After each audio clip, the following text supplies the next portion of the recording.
si Londres. Voici une nouvelle de très grande importance.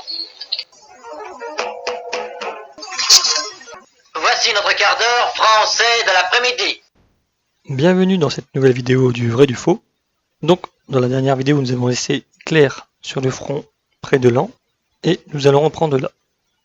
Donc, en février 1918, sur le front de Laon, c'est toujours calme. Donc, les Allemands se préparent à une offensive majeure. Donc, 3 mars 1918, le traité de Brest-Litovsk est signé. Donc, c'est un traité qui marque la sortie de la Russie de la guerre. Donc, il y a eu la révolution bolchevique, et les soviétiques sont au pouvoir, et eux, ils font la paix avec l'Allemagne. Donc ils avaient déjà fait l'armistice, mais là, le traité signe complètement la sortie de la guerre. Donc, entre l'armistice et ce traité-là, les Allemands avaient déjà rapatrié énormément de troupes sur le front de l'Ouest, et ils ont laissé sur le front de l'Est, à peu près, ça dépend des historiens, 7, 9 divisions. Donc Balthazar Brandmeyer dira: la paix avec la Russie a renforcé l'espoir des troupes, et que des drapeaux blancs signalant leur victoire seraient hissés rapidement sur le front occidental. Donc ça, c'est la vision du soldat. Le soldat, lui, dit qu'ils ont gagné à l'Est, entre guillemets, et que justement, ils n'ont plus qu'à se retourner à l'Ouest, et que ça sera fini. L'état-major, ils sont dans un autre état d'esprit, ils savent très bien que la guerre, elle est quasiment perdue, parce que, comme je disais, l'Amérique est rentrée en guerre, ils ont des troupes fraîches, du matériel neuf, alors qu'eux, ils sont complètement épuisés, et ils ont un blocus économique, alors que l'Amérique et l'Angleterre, économiquement, ça va très bien. Donc ils savent que c'est une question de temps.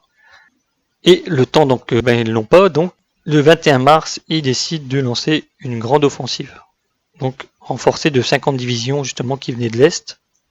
Donc ils décident, comme ils ont raté leur bataille de l'Atlantique, qui consistait à détruire les convois maritimes, ils se sont dit, on va aller prendre les ports dans la Manche pour justement priver les alliés de futurs renforts américains, parce que les Américains ils arrivent, mais c'est juste les débuts des troupes. Donc les Allemands ils se disent, on va prendre les ports, comme ça, ça va encore retarder la fin de la guerre, on pourra peut-être signer une armistice avec les alliés. Donc ils se sont mis en mode, la chance sourit aux audacieux.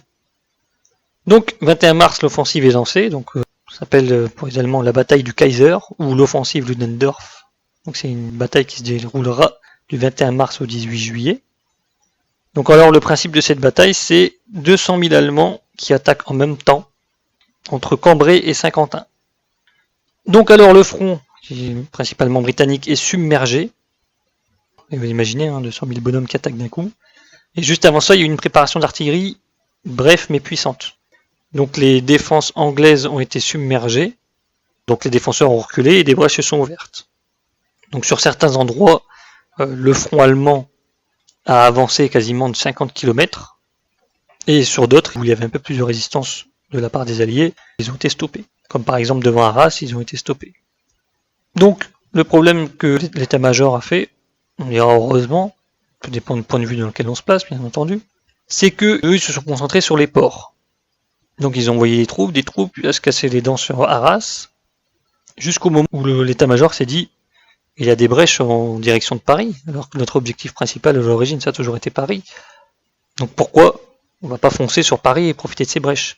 Mais le problème, le temps que l'état-major allemand a réfléchi cette tactique d'attaquer sur Paris, le maréchal Foch avait déjà envoyé ses réserves dans les brèches, donc il n'y avait plus de brèches. Et justement, les Allemands se sont confrontés à des unités d'élite françaises. Parce que dans les réserves de Foch, il y avait des bataillons d'élite. Donc les Allemands, ils ne pouvaient plus avancer. Donc alors le 27 mars 1918, le régiment d'Hitler vient justement dans la Somme pour participer à cette bataille. Donc eux, ils arrivent après, après que les lignes anglaises soient déjà tombées, et ils franchissent les lignes britanniques capturées, et ils vont jusqu'à des positions près de Tergnier. Donc là, leur boulot, c'est juste de tenir la position derrière les troupes qui attaquent. À partir du 1er avril, le 16e régiment, ils sont près de Montdidier, et leur travail à eux, c'est de construire des ouvrages fortifiés, justement pour sécuriser en fait les lignes qu'ils viennent de prendre. Mais le problème, c'est qu'ils doivent utiliser en fait les matériaux qu'ils ont à leur disposition autour d'eux. Donc comme tout est détruit et ravagé, ils ont des grandes difficultés à construire des abris et des tranchées dans leur zone. Quand je dis des tranchées on dira acceptables, parce que c'est facile de creuser un trou dans la terre, mais eux ils veulent mettre des planches et est tout bien consolidé, mais là le problème c'est que justement l'artillerie alliée qui leur tire dessus, plus des contre-offensives. Et le régiment d'Hitler est accompagné de Stormtruppen, donc les troupes d'assaut justement, parce qu'ils sont complètement quasiment en contact de l'ennemi. Le régiment d'Hitler, ils sont quasiment au plus loin des 50 km de progression, donc ils sont complètement au contact des assauts britanniques. Le 5 avril, les Américains arrivent en renfort dans la zone. Donc le 17 avril, le 16e régiment est piégé dans un saillant, justement dans le secteur de Montdidier. Donc ça veut dire qu'ils sont presque encerclés par l'ennemi.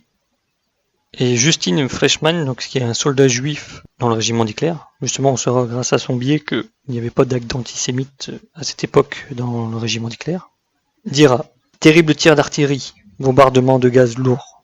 Au matin, de graves pertes.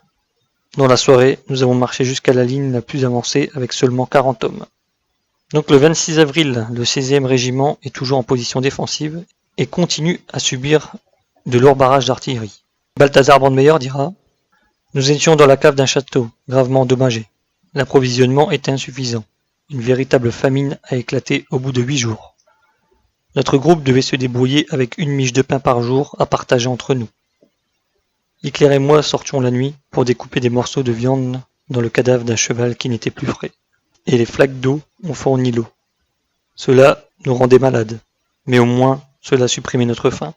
Les hommes devenaient nerveux. » Donc à partir du 1er au 3 mai, le régiment d'Hitler est retiré du front. Donc après s'être battu à peu près un peu plus d'un mois. Leur bilan est de 153 morts, 632 blessés et 338 malades. Donc on peut dire qu'ils ont perdu quasiment plus de la moitié de leur régiment. Donc ils sont plus aptes au combat, donc ils sont retirés du front et ils retournent vers Laon. Où là, à partir du 16 mai, ils auront 10 jours de repos. Donc à ce moment-là, Hitler reçoit une citation régimentaire pour bravoure exceptionnelle et son insigne de blessure. Comme je vous ai dit dans la vidéo précédente, c'est un insigne noir, donc il le reçoit à ce moment-là. Et justement, une citation régimentaire bravoure exceptionnelle, c'est une récompense donnée par le colonel ou l'officier supérieur du régiment devant les autres soldats où il lit en gros les actes de bravoure qu'Hitler aurait pu faire. Donc il semblerait qu'il a justement, comme c'était un peu le foutoir est super dangereux, Hitler est quand même parti faire ses missions, comme toujours, ce qui lui a donné cette faveur des officiers. Donc voilà, c'est pour dire que Hitler, comme beaucoup de gens ont dit, c'était un planqué. À ce moment-là, bon, il s'est encore révélé puisqu'il y a encore eu une récompense militaire. Donc voilà, cette vidéo est terminée. Donc j'espère que vous avez appris des choses et je vous souhaite à tous une bonne journée.